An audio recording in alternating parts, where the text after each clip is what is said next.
Welcome back. Now we are going to pick up from the last video.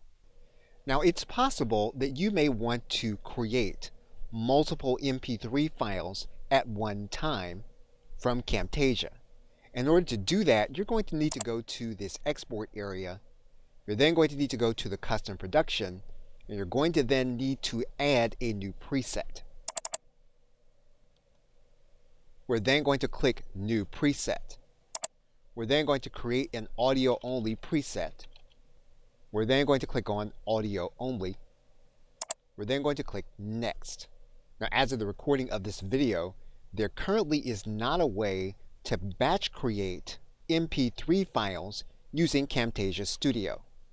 So what you will have to do is you'll need to create a new preset in order to produce audios by using the M4A audio designation inside of Camtasia. And then when you run a batch or multiple files to create the audio, you'll need to use that M4A audio preset. You'll then need to batch produce or create your audios. And then once you have those M4A files, you'll need to have a conversion process. Now, if you don't have a third-party program in order to convert M4A files into MP3, and you do have an Apple set of products where you use the iTunes application on your personal computer, you can convert those M4A files to MP3 without purchasing a new application. And to do that, you're going to go to the Edit menu. You're then going to go to the Preferences menu. You're then going to click on Import Settings. You're then going to choose what you want your files converted to. You're then going to click on OK. You're then going to click on OK.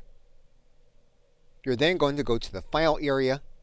You're then going to add the files to your library.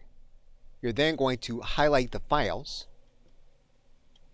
You're then going to go to your File area. You're then going to go to the Conversion area. You're then going to batch create the MP3 files. Now, the converted files will not be visible inside of your project area. You'll then need to copy the files.